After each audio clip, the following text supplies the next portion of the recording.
For those of you who are devastated, time will heal. New text messages show the pressure former NFL quarterback Brett Favre was putting on then Mississippi Governor Phil Bryant.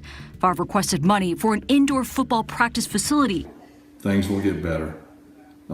It shall pass. NFL Hall of Famer Brett Favre is facing questions tonight of whether he knowingly took $5 million of state welfare money to build a new volleyball facility for his daughter's team 5 years ago at her university and his alma mater. So I encourage you to stay positive, keep the faith, and believe that better days are ahead. Brett Favre asked the head of a nonprofit handling welfare funds, quote, "If you were to pay me, is there any way that the media could find out where it came from and how much?" Me and Deanna have been blessed with wonderful material things because of what I've done.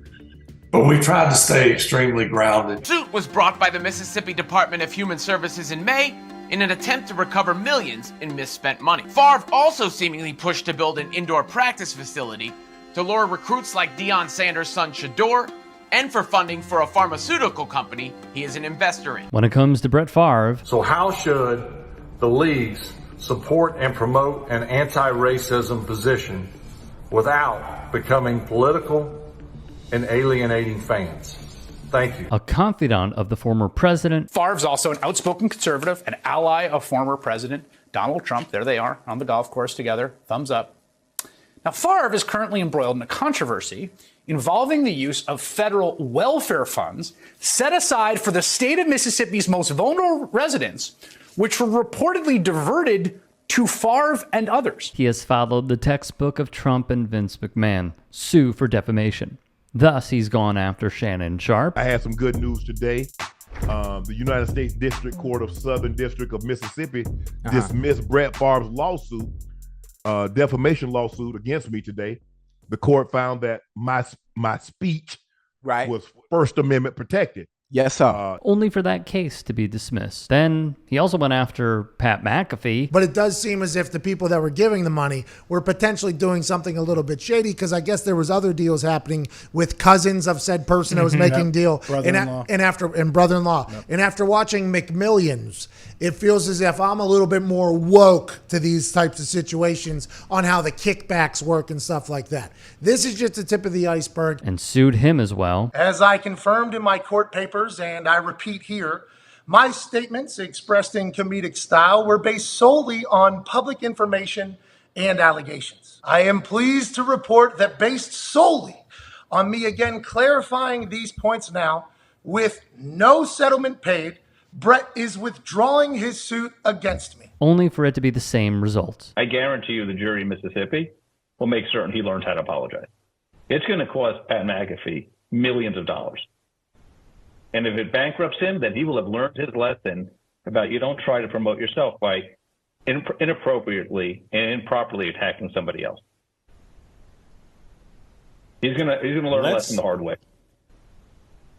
Wow. Meaning this age quite well. Last year, middle of last year, my office, which includes 135 CPAs, investigators, and attorneys, we got a tip in that suggested that the director of the Department of Human Services was misdirecting money and potentially involved in an embezzlement scheme. Mississippi State Auditor Shad White would not be immune either. We've seen a ton of welfare money that's intended for the poorest folks here in the state of Mississippi flowing to people who just simply did not need it. There was a period, clearly, where powerful people were benefiting from TANF funds here in the state of Mississippi. The first time that I knew that Brett Favre had some sort of intersection with our investigation was when an investigator walked into my office and he said, "I need you to watch this video." State Auditor Shad White led the investigation. It was a video of Mr. Favre promoting Prevacus's product, which was a nasal spray that was designed to prevent concussions. And my first question was, what does this have to do with welfare money? And the investigator's answer was exactly, what does it have to do with welfare money? Favre brought a suit against him as well. The difference in White's approach in comparison to the McAfees and the Sharps is this. Via Front Office Sports, and it is quite a revelation.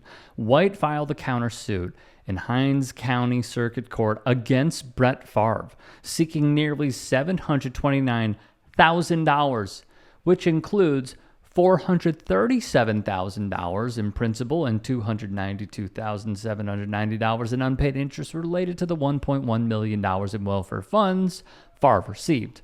That money was paid to Favre through a scheme that led its plotters to plead guilty to fraud charges in exchange for his performing speeches, signing autographs, and recording a public service announcement.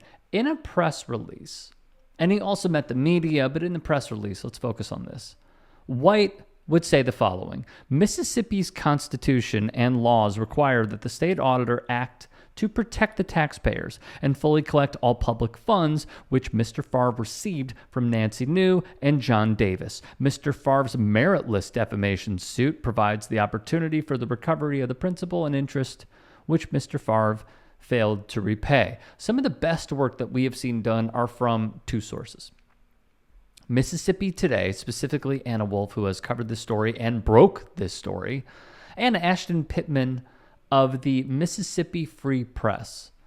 Now, from the Mississippi Free Press, it would read this. White said in 2020 that Favre had improperly received $1.1 million in speaking fees from a nonprofit organization that spent welfare with approval from the Mississippi Department of Human Services. The money from the Temporary Assistance for Needy Families, or TANF program, was to go toward a volleyball arena at the University of Southern Miss, where Brett also claims as his alma mater, and where his daughter Bray Lee played.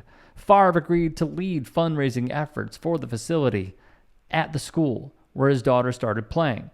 More from Emily Wagstaff. Favre repaid $500,000 to the state in May 2020 and $600,000 in October 2021, but the new court filing said he still owes $729,790 because interest caused growth in the original amount he owed. It boggles the mind that Mr. Favre could imagine he is entitled to the equivalent of an interest-free loan of $1.1 million in taxpayer money, especially money intended for the benefit of the poor, White would say in his statement. Now, I understand, as we have been covering this for what feels like a plethora of time, tons of time, there is yet another wrinkle.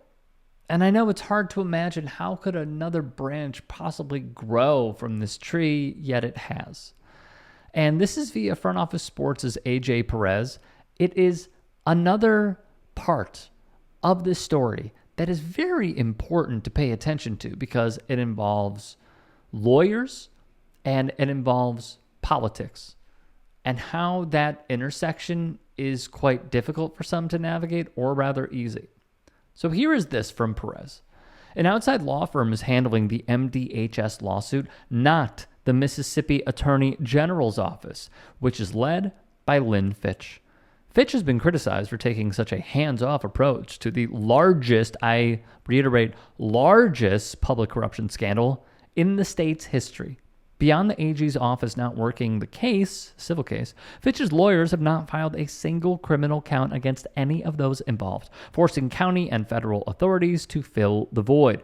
After Fitch became aware last month about an upcoming book by Shad White on the scandal, which is believed to paint Fitch's office in a negative light, she pulled AG lawyers from defending White's defamation case. White's case is now being defended by lawyers in his office. Now that lawyers from the Office of the State Auditor are trying this case, we are going to ensure Mr. Favre is held accountable for his acts and omissions, White would say.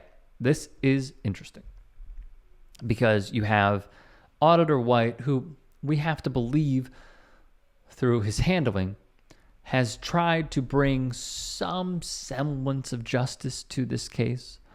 And he is potentially going to expose Lynn Fitch in an upcoming book. And thus she said, well, screw you. I'm not going to help you in the slightest, and I'm not going to help your case. Eye-opening stuff, and I cannot wait to learn more on these revelations. Auditor White would then go on the offensive. The public already knew, Favre knew, he was receiving public money. But the new texts make it clear Favre knew he was receiving grant money intended to benefit people in state-funded shelters, schools, homes, etc. In other words, the poor, White said in a tweet. In a Twitter thread dated in March of 2023, the following passage would read, Favre knew that grant funds could not be used for brick and mortar construction. He'd continue. The new texts also provide another example of Favre asking to keep everything quiet while talking about getting paid in grant money. Favre asked Nancy New, can we keep this confidential? The point is that there are multiple exchanges where Favre stressed the need for secrecy. National News has talked about how Favre said in one text that he didn't want the media to find out. This wasn't a one-off, transient thought, though. He said it repeatedly. Finally, the texts show Favre was aware there were concerns about the legality of spending this money on a volleyball court, and he knew there was a need to get around those rules.